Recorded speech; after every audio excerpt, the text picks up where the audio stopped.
धोखा मिलल ई हमरे नादानी बा, जेकरे से लव कैलू ओकरे से परेशानी बा, जेकरे से लव कैलू ओकरे से परेशानी बा।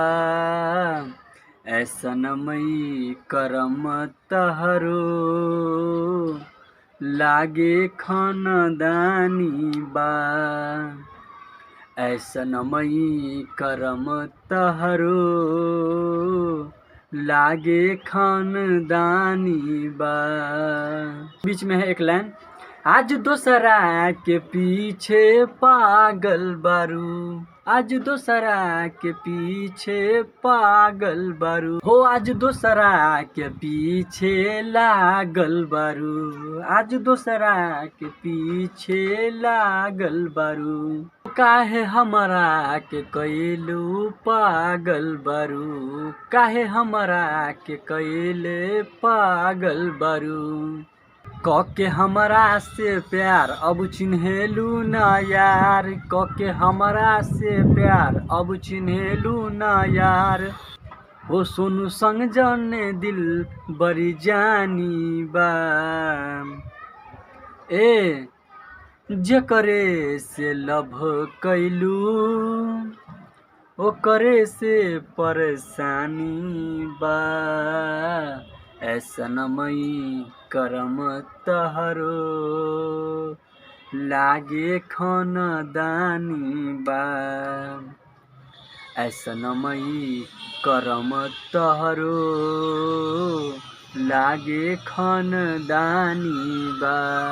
ना त तुरले बारू जवना के खाटी हो, ना त तुरले बारू जवना के खाटी हो।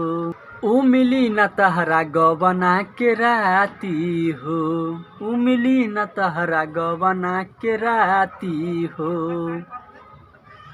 काहे तुरले बारू गवन, काहे तुरले बारू जवना के राती हो।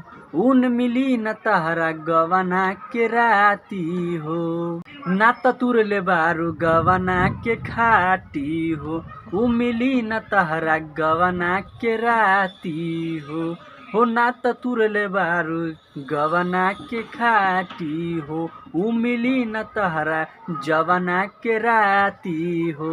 तोरी विक्रम के दिल तहरा मिली ना सुकून, तोरी विक्रम के दिल तहरा मिली ना सुकून। यही सोची के मन में हरानी बा,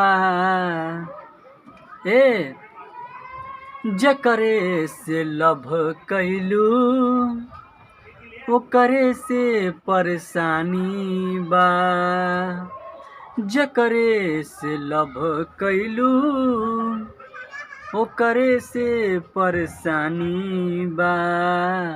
ऐसन मई करम तहरो लागे खानदानी बा, ऐसन मई करम तहरो लागे खानदानी बा।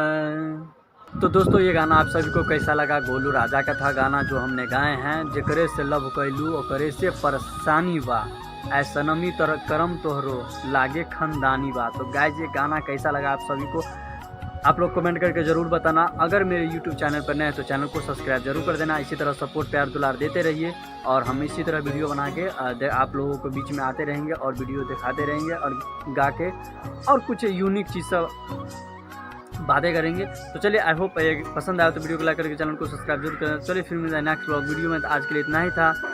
जय हिंद।